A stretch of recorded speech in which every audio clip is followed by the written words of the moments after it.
शहर की भागती दौड़ती सड़कों पर रात का अंधेरा गहरा रहा था। तारे टिमटिमाते हुए मानो किसी अनकही कहानी के गवाह बन रहे थे। काव्या अपने भीतर एक गहरे शून्य को लिए अपने बिखरे हुए दिल के टुकड़ों को समेटने की कोशिश कर रही थी।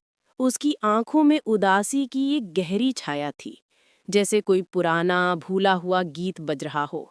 उसने अपने हाथ में बंधा हुआ ब्रेसलेट उतारा और उसे फेंकने ही वाली थी, जैसे वो अपने अतीत के हर निशान को मिटा देना चाहती हो। पर नियति को कुछ और ही मंजूर था। उसका पैर लड़खड़ाया और वो गिरने ही वाली थी कि एक मजबूत, अनदेखे हाथ ने उसे सहारा दिया। ये आहान था, एक ऐसा चेहरा जिसे उसने पहले कभी नहीं देखा था। फिर भी उसमें एक अजीब सी पहचान की झलक थी। आहान की आंखों में एक गहरी चमक थी, जो काव्या की उदासी को कुछ पल के लिए फीका कर गई। माफ कीजिएगा, आहान ने एक हल्की मुस्कान के साथ कहा। आप ठीक तो है? काव्या ने खुद को संभाला। हाँ, मैं ठीक हूँ, शुक्रिया। आहान ने उसके चेहरे पर छाई उदासी को भांप लिया। आप परेशान लग रही हैं, क्या मैं किसी तरह मदद कर सकता हूँ? काव्या ने सोचा, इस अजनबी को क्या बताए? उसकी कहानी, उसका दर्द, जिससे वो अभी अभी बाहर निकली थी। कुछ नहीं, बस थोड़ी थक गई हूँ। मुझे ऐसा नहीं लगता, आहान ने धीरे से कहा। आपकी आंखें कुछ और ही कह रही हैं। तभी काव्या को अपने पुराने प्रेमी नील की याद आ गई। वो अभी भी आसपास हो सकता था, उसे ढूंढ रहा होगा। आहान ने काव्या के कंधे पर हल्का हाथ रखा। आपका पूर्व प्रेमी आपको पीछे से देख रहा है ना? काव्या चौंक उठी। आपको कैसे पता? आहान ने एक रहस्यमयी मुस्कान दी। कुछ बातें बस महसूस हो जाती हैं। उसने काव्या की आंखों पर धीरे से हाथ रख दिया। उसे देखने का कोई फायदा नहीं, जो बीत गया उसे पीछे छोड़ देना ही बेहतर है। काव्या ने उसकी बात मान ली। उसे नहीं पता था कि आहान झूठ बोल रहा था। पीछे कोई नहीं था, ये बस उसका काव्या को उस पल से दूर ले जाने का एक तरीका था। आहान ने उसे धीरे से उठाया और अपनी गाड़ी की ओर ले गया। मेरे साथ चलिए, मैं आपको घर छोड़ देता हूँ। काव्या ने थोड़ा संकोच किया। मुझे ऐसा नहीं लगता कि... चिंता मत कीजिए, मैं वैसा इंसान नहीं जैसा आप सोच रही हैं। कभी कभी अजनबी ही सबसे अच्छे साथी साबित होते हैं। गाड़ी में काव्या आहान को देख रही थी। वो शांत लेकिन आत्मविश्वास से भरा हुआ था। आहान ने उसकी तरफ देखा और मुस्कुराया। क्या मेरा चेहरा इतना दिलचस्प है कि आप अपनी नजरें हटा ही नहीं पा रही हैं? काव्या हल्की सी शर्मा गई। ऐसी कोई बात नहीं, मैं बस... तभी काव्या को थोड़ा चक्कर आया। उसे लगा कि वो अपनी पसंदीदा कैंडी घर भुलाई है। आहान ने तुरंत अपनी जेब से एक कैंडी निकाली और उसे बढ़ा दी। काव्या हैरान रह गई। आपको कैसे पता? आहान ने धीरे से कहा। बस कुछ आदतें होती हैं, मुझे लगा आपको इसकी जरूरत होगी। कुछ देर बाद आहान एक छोटी सी दुकान पर रुका और फर्स्ट एड किट और नए जूते लेकर आया। उसने काव्या के पैर में हल्की चोट देखी थी। ये लीजिए, आपके पुराने सैंडल शायद आरामदायक नहीं होंगे। उसने सावधानी से उसके पैर पर दवा लगाई। मुझे पता है आप सोच रही होंगी कि मैं कौन हूँ और क्यों आपकी मदद कर रहा हूँ, पर विश्वास कीजिए, मैं बस इतना चाहता हूँ कि आप ठीक रहें। उसने काव्या के पुराने सैंडल एक तरफ रख दिए। जिस इंसान ने आपको दुख दिया है उसे अपने जीवन से निकाल फेंकिए, आगे बढ़िए और मुझ पर भरोसा रखिए। मैं वादा करता हूँ, जो भी आपकी आंखों में आंसू लाने की वजह बना है, उसे अपने कर्मों का फल जरूर मिलेगा। काव्या ने चुपचाप उसकी बातें सुनी। उसे समझ नहीं आ रहा था कि इस अजनबी पर विश्वास करे या नहीं, पर उसकी बातों में एक अजीब सा अपनापन था। आहान ने फिर से उसे अपनी गाड़ी में बिठाया। रास्ते में उसने उसके लिए केक मंगाया। ये केक क्यों? काव्या ने पूछा। आहान ने मुस्कुराते हुए कहा, आज आपने अपने अतीत को पीछे छोड़ा है, ये एक नई शुरुआत की खुशी है। घर पहुंचकर काव्या आहान के बारे में सोचती रही। क्या ये सब सच था या वो सिर्फ एक सपना देख रही थी? तभी उसकी सबसे अच्छी दोस्त रिया का फोन आया। काव्या ने उसे सब कुछ बताया, नील से ब्रेकअप और आहान से मुलाकात। क्या? वो अजनबी? तुम उस पर कैसे भरोसा कर सकती हो? रिया ने चौंक कर कहा। पता नहीं रिया, पर उसकी बातों में कुछ तो था, कुछ ऐसा जो मुझे लगा मैं हमेशा से चाहती थी। मुझे तो ऐसा लगता है कि ये आहान तुम्हें पहले से जानता था। कभी कभी कुछ मुलाकातें सिर्फ इत्तेफाक नहीं होती। नील के मैसेज आए, पर काव्या ने उसे ब्लॉक कर दिया। नील अब तक समझ चुका था कि काव्या ने उसे पूरी तरह से छोड़ दिया है। उसे अपनी गलती का एहसास हो रहा था, पर बहुत देर हो चुकी थी। अगले दिन काव्या को एक महत्वपूर्ण सर्जरी से गुजरना पड़ा। जब वो बाहर निकली तो उसकी माँ वहां थी। माँ ने उसे नील से पैचअप करने के लिए डांटा, ये कहते हुए कि वो उसी के लिए बनी है, भले ही नील ने उसे धोखा दिया था। माँ, आप समझ क्यों नहीं रही हैं? काव्या ने रोते हुए कहा। उसने मुझे धोखा दिया है, मैं उससे शादी नहीं कर सकती। तुम हमेशा से ऐसी ही रही हो, माँ ने गुस्से में कहा। अगर मुझे पता होता कि तुम ऐसी निकलोगी तो मैंने तुम्हें जन्म ही न दिया होता। काव्या का दिल टूट गया। वो गुस्से में वहां से चली गई। जैसे ही वो बाहर निकली, आहान वहां मौजूद था। उसने काव्या का हाथ थाम लिया। तुम यहाँ क्या कर रहे हो? काव्या ने पूछा। बस गुजर रहा था, आहान ने कहा। और मैंने सुना तुम्हारी माँ फिर से वही सब बातें कर रही थी। उसने काव्या को समझाया कि उसे नील जैसे धोखेबाज के साथ रहने की कोई जरूरत नहीं है। काव्या ने दृढ़ता से कहा, मैं नील से कभी शादी नहीं करूंगी। आहान को राहत मिली। अच्छा, मैं भी अभी अभी एक ब्लाइंड डेट से भागा हूँ, मेरी दादी ने तय की थी। मैंने अभी तक खाना भी नहीं खाया है। क्या तुम मेरे साथ डिनर पर चलोगी? काव्या मान गई।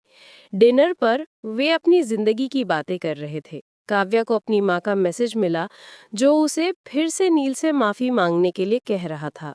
काव्या उदास हो गई। क्या हुआ? आहान ने पूछा। मेरी माँ फिर से वही सब कह रही थी। आहान ने गहरी सांस ली। अगर तुम इन सब चीजों से हमेशा के लिए छुटकारा पाना चाहती हो तो मुझसे शादी कर लो। काव्या हैरान रह गई। क्या? आहान ने उसके हाथ को अपने हाथ में लिया। मुझ पर विश्वास करो काव्या, मैं तुम्हारा जिंदगी भर साथ दूंगा। मैं तुम्हें कभी निराश नहीं करूंगा। काव्या की आंखों में आंसू आ गए। उसे लगा कि वो अपनी जिंदगी में पहली बार किसी ऐसे इंसान से मिली है जो उसे सच में समझता है। उसने धीरे से अपना हाथ बढ़ाया। है, मैं तुमसे शादी करने के लिए तैयार हूँ। आहान की आंखों में खुशी की चमक थी। क्या तुम अभी शादी करना चाहती हो? काव्या ने कहा, इतनी जल्दी क्यों? क्योंकि मैं तुम्हें एक पल भी और खोना नहीं चाहता। अगले दिन उन्होंने एक छोटे से समारोह में शादी कर ली। शादी के बाद आहान ने कहा, ये शादी कोई रहस्य नहीं रहेगी। मैं जल्द ही एक बड़ी पार्टी देकर अपनी शादी को सार्वजनिक कर दूंगा। पर इससे बहुत समय बर्बाद होगा, काव्या ने कहा। नहीं, आहान ने जोर दिया। ये जरूरी है ताकि कोई भी तुम्हें या तुम्हारे रिश्ते पर उंगली न उठा सके। और अब क्योंकि हम पति पत्नी हैं, तो क्या मैं तुम्हें छूने, गले लगाने और जब मन करे तब किस करने की आजादी है? काव्या मुस्कुराई। ठीक है बेशर्म इंसान, पर पहले एक प्यारी सी फोटो लेते हैं ताकि मैं सबको दिखा सकूं। उन्होंने एक साथ एक खूबसूरत तस्वीर ली। तभी नील की गाड़ी उनके सामने से गुजरी। उन्हें साथ देखकर वो हैरान रह गया। काव्या को हॉस्पिटल से फोन आया कि उसकी माँ वहां हंगामा कर रही हैं। वो दौड़ती हुई वहां पहुंची। उसकी माँ उसे फिर से नील से पैचअप करने के लिए डांट रही थीं। काव्या ने कहा कि वो धोखेबाज से शादी नहीं करेगी। इस पर उसकी माँ ने उसे नाजायज कहकर बुलाया और उसके हाथ को बुरी तरह से चोट पहुंचाई। तभी आहान वहां आया और चिल्लाते हुए उन्हें रोका। उसने काव्या का हाथ देखा और गुस्से से पूछा, तुम ठीक तो हो ना? तुमने मुझे पहले क्यों नहीं बताया? उसने काव्या को गले लगा लिया। माँ ने आग बबूला होकर कहा, अच्छा तो ये बात है, तुम्हारा इस अजनबी के साथ अफेयर चल रहा है? आहान के गुस्से का कोई ठिकाना नहीं रहा। उसने कहा, अपनी जबान पर लगाम लगाइए। आपको पता होना चाहिए कि मैं काव्या का पति हूँ। माँ ने कहा, तुम काव्या जैसी साधारण लड़की से कैसे शादी कर सकते हो? वो तुम्हारे लायक नहीं है। आहान ने कहा, काव्या मेरे लिए दुनिया की सबसे अच्छी लड़की है। और जहाँ तक आपकी बात है, मुझे लगता है आपको किसी अच्छे मनोवैज्ञानिक की जरूरत है।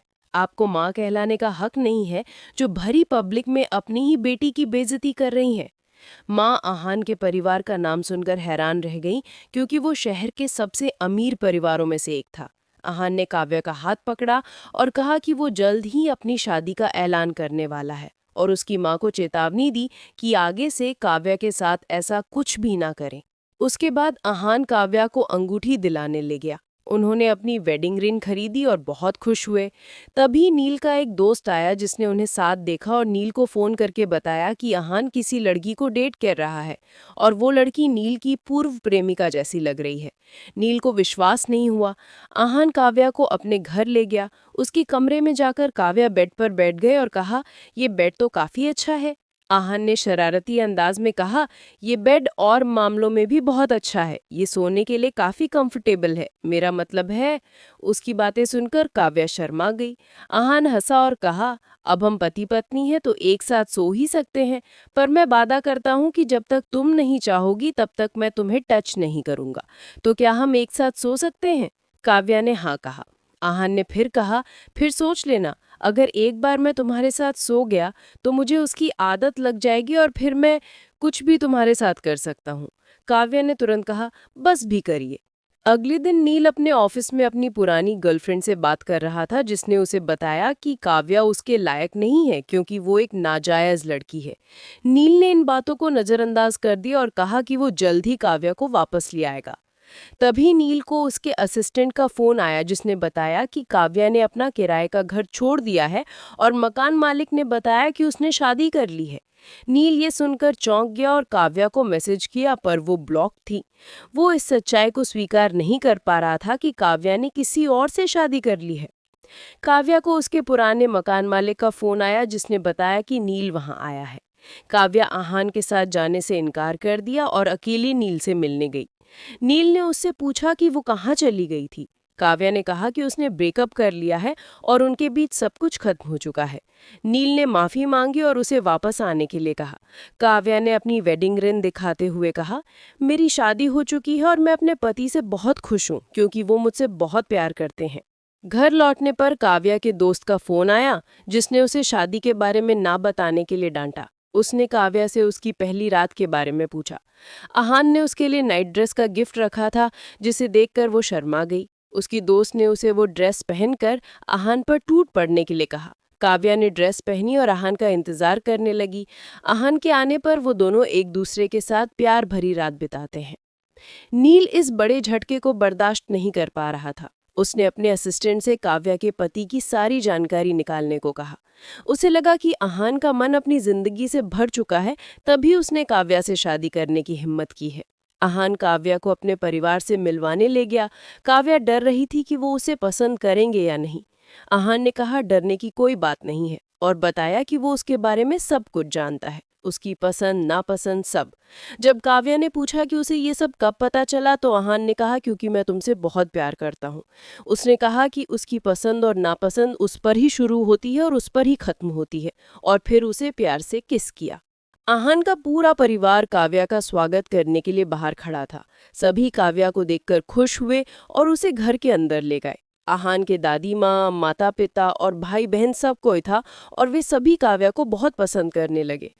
आहान काव्या को हॉस्पिटल के बाहर छोड़कर चला गया। जैसे ही वो अंदर गई, उसे नील मिल गया। नील ने उससे उसके पति के बारे में पूछा और काव्या ने कहा कि इससे उसे कोई लेना देना नहीं है। नील ने कहा कि जब काव्या उसकी लाइफ में थी तब उसे उसकी कद्र नहीं थी, पर अब जब उसने शादी कर ली है तो वो उसके पीछे पड़ गया है। नील ने उसे अपने पति को तलाक देने की धमकी दी। काव्या ने कहा कि वो इतनी सक्षम नहीं है कि आहान को दुनिया के नक्शे से गायब कर सके। उसने नील को बताया कि उसने आहान से शादी की है। नील चौंक गया और कहा कि आहान का परिवार उसे बहू के रूप में कैसे स्वीकार कर सकता है। काव्या ने कहा, विश्वास करना है तो करो, नहीं करना है तो मत करो, लेकिन मेरा रास्ता छोड़ो, मुझे बहुत सारा काम है। आहान हॉस्पिटल के बाहर काव्या का इंतजार कर रहा था। नील भी हॉस्पिटल से बाहर निकला और आहान को देखकर हैरान रह गया। आहान ने बताया कि वो अपनी पत्नी का इंतजार कर रहा है, जो इसी हॉस्पिटल में डॉक्टर है। नील अभी भी कंफ्यूज था। आहान ने उसे बताया कि 2 दिन बाद उसकी वेडिंग पार्टी है और उसे अपनी पत्नी से मिलवाने के लिए आमंत्रित किया। नील अभी भी ये मानने को तैयार नहीं था कि काव्या आहान के परिवार की बहू बन चुकी है, पर उसने कहा, ठीक है, मैं जरूर आऊंगा। आहान काव्या के लिए लंच लेकर हॉस्पिटल के अंदर गया। उसने उसे एक गुलदस्ता दिया। काव्या मुस्कुराई और आहान को किस कर दिया। रात में आहान काव्या के कमरे में आया और पूछा, क्या मैं अपनी वाइफ के साथ यहाँ सो सकता हूँ? काव्या ने हाँ कहा। आहान ने उसे गले लगाया और कहा, मैं तो बहुत दिनों से बीमार हूँ। तुम तो डॉक्टर हो ना, पर तुम ही मेरी दवा हो। काव्या ने कहा कि उसे ये देखकर बहुत अच्छा लगा कि वो उसे रिसीव करने के लिए आया था। आहान ने कहा, क्या सच में? तुम्हारे गाल ब्लश कर रहे हैं और ये देखकर मेरा दिल जोर जोर से धड़क रहा है। अगले दिन काव्या आहान के लिए गिफ्ट खरीदने गई। तभी नील की पुरानी गर्लफ्रेंड वहां आई और काव्या को चढ़ाने लगी कि वो नील के लिए गिफ्ट खरीद रही है। उसने काव्या को नाजायज लड़की कहा तो उसे टिश्यू पेपर कहकर काव्या ने भड़का दिया। तभी आहान की दादी माँ आई और उसे डांट कर भगा दिया। नील की पुरानी गर्लफ्रेंड रास्ते में आहान को पहचान गई और उससे बात करने की कोशिश की। आहान ने उसे इग्नोर कर दिया, ये कहते हुए कि उसकी पत्नी को जलन महसूस होगी। वो गुस्से में चिढ़ गई। नील का असिस्टेंट उसे उसकी कंपनी की फाइलें देते हुए बताया कि कंपनी घाटे में जा रही है। पर नील सिर्फ काव्या के बारे में सोचा जा रहा था। उसे क्या पता था कि ये सब आहान करवा रहा था। नील ने कहा कि पहले वो काव्या के पास जाकर उससे माफ़ी मांगना चाहता है और उसे अपने पति को तलाक देकर उससे शादी करने के लिए कहना चाहता है। असिस्टेंट ने उसे अपनी कंपनी पर ध्यान देने को कहा, पर नील ने कहा, कंपनी गई भाड़ में, मुझे सिर्फ काव्या चाहिए। तभी नील का दोस्त उसे आहान की शादी का कार्ड देता है। उसने बताया कि काव्या ने आहान से शादी की है। नील ने कार्ड खोलकर देखा और उसमें काव्या का नाम देखकर उसके पैरों तले से जमीन खिसक गई। उसके दोस्त ने कहा कि उसे भी यकीन नहीं हुआ, क्योंकि आहान एक राजकुमार है, वो एक नाजायज लड़की से शादी कैसे कर सकता है। हमें फ्लैशबैक के जरिए पता चला कि आहान स्कूल टाइम से काव्या से बहुत प्यार करता था, पर नील उनके बीच आ गया था। उनकी वेडिंग पार्टी का दिन आ गया। आहान ने काव्या को बहुत प्यार से अपने हाथों से तैयार किया और उसे राजकुमारी की तरह अपने साथ लेकर चला गया। पार्टी में नील और उसकी पुरानी गर्लफ्रेंड की एंट्री हुई। आहान और काव्या ने वेडिंग हॉल में प्रवेश किया, जहां आहान के माता पिता ने अपने बेटे की शादी का ऐलान किया। नील को अभी भी विश्वास नहीं हो रहा था। जैसे ही उसने पीछे पलटकर उन दोनों को साथ देखा, उसके पैरों तले से जमीन खिसक गई। आहान ने सभी के सामने काव्या को अपनी पत्नी स्वीकार किया और ऐलान किया कि उसने काव्या से शादी कर ली है। उसने नील की तरफ देखकर कहा, मैं तो काव्या को 10 सालों से चाहता था, पर किसी एक आदमी की वजह से मैं अपने प्यार को कभी भी उसके सामने कबूल नहीं कर पाया। पर अब हमारी शादी हो चुकी है और काव्या मेरी पत्नी है। अगर अब उसे किसी ने बुली करने की कोशिश की तो मुझसे बुरा कोई भी नहीं होगा। मैं उसे बर्बाद करने का कोई भी कसर नहीं छोड़ूंगा। ये सब सुनकर और काव्या को आहान के साथ देखकर नील से बिल्कुल बर्दाश्त नहीं हुआ। उसने काव्या को अकेले में पाकर कहा, मैंने तुमसे रिश्ता तोड़ने से मना किया था, फिर तुम किसी और से शादी कैसे कर सकती हो? उसने कहा कि आहान एक अमीर आदमी है और वो तुम्हें एक दिन छोड़ देगा। काव्या ने पूछा, अगर तुम मुझसे इतना ही प्यार करते थे तो तुम अपनी पुरानी गर्लफ्रेंड के साथ क्यों घूमते रहते थे? नील ने कहा कि वो बस एक मजाक था। सभी को पता चल गया कि नील की पुरानी गर्लफ्रेंड की वजह से नील और काव्या का रिश्ता टूटा है। उसकी बहुत बेइज्जती हुई और वो वहां से भाग गई। ये सारा तमाशा खत्म होने के बाद आहान और काव्या अपनी वेडिंग पार्टी को अच्छे से एंजॉय करने लगे और बहुत खुश थे। उन्हें इतना खुश देखकर नील की जलन का कोई ठिकाना नहीं रहा और उसे अपने किए की सजा मिल गई। तभी उसके पिता का फोन आया, जिन्होंने बताया कि उसने आहान के परिवार को नाराज कर दिया है और उन्हें खामियाजा भुगतना पड़ रहा है। नील ने कहा कि उसे अपने परिवार से बेदखल कर दे, उसे अब कुछ भी नहीं चाहिए। आहान और काव्या ने अपनी वेडिंग नाइट को अच्छे से बिताया। अगली सुबह जब काव्या की आंख खुली तो आहान ने कहा, तुम अभी तक सो रही हो और कल रात की वजह से मेरी कमर में इतना दर्द था, फिर भी मैं रेडी हो गया हूँ। काव्या शर्मा गई और बोली, आप बहुत बेशर्म इंसान हैं। आहान ने कहा कि वो उसे आज अपने ऑफिस ले जाएगा, क्योंकि उसने उसके लिए एक सरप्राइज तैयार किया है। ऑफिस में आहान ने काव्या से कहा कि वो अपनी सारी कंपनी उसके नाम कर रहा है, क्योंकि ये उनके यहाँ का नियम है और वो अपनी पत्नी के इशारों पर नाचना चाहता है। काव्या मान गई और उन्होंने पेपर पर साइन किए। आहान रोमांटिक हो गया और टेबल पर उसे बिठाकर प्यार से किस करने लगा। तभी नील ने उसे बाहर से देखा और गधों की तरह चिल्लाने लगा। काव्या ने कहा कि वो उसे देखती है, पर आहान ने उसे अपनी गोद में उठाते हुए कहा कि वो उसे हैंडल करेगा। नील ने आहान से पूछा कि वो वहां क्या कर रहा है। आहान ने कहा, काव्या उसकी पत्नी है, तो वो उसके पास नहीं रहेगा तो फिर कौन रहेगा? नील अंदर जाने लगा पर आहान ने उसे रोका और कहा, अंदर उसकी पत्नी है तो वहां जाने की सोचना भी मत। नील ने कहा कि आहान ने काव्या को उससे छीना है। आहान ने कहा, अगर तुम मुझसे इतना प्यार करते थे तो वो तुम्हें क्यों छोड़ती? इस बात पर जरा गौर करना और अब यहाँ से चले जाओ, मेरा टाइम बर्बाद मत करो। ये सब होने के बाद आखिरकार नील समझ गया कि काव्या उसे कभी नहीं मिलेगी। अगले दिन उसने काव्या को रोककर सारी बात बताने की कोशिश की कि कैसे उसने आहान की जगह ले ली और आहान स्कूल टाइम से उसे बहुत प्यार करता था। पर नील ने बड़ी चालाकी से उसका लेटर, उसका प्यार, उसकी केयर सब कुछ छिपा दिया। ये सुनकर काव्या को बहुत दुख हुआ। नील ने माफी मांगी पर काव्या ने कहा, तुमने अपने स्वार्थ के लिए आहान के प्यार का इस्तेमाल किया है, जिसकी वजह से उसे 10 सालों तक इंतजार करना पड़ा है। नील, तुम एक नीच धोखेबाज इंसान हो, मैं तुम्हें कभी माफ नहीं करूंगी। उसके बाद काव्या उसी पुराने स्कूल में गई और उस पल को फिर से जिया जहां आहान और काव्या दोनों ही स्कूल यूनिफॉर्म में थे। फाइनली आहान ने उसे प्रपोज किया और उसे बहुत प्यार से किस किया। और इसी प्यारे से किस के साथ ही कहानी की हैप्पी एंडिंग होती है। स्टोरी अगर पसंद आए तो प्लीज़ लाइक एंड सब्सक्राइब ज़रूर करें। Thank you.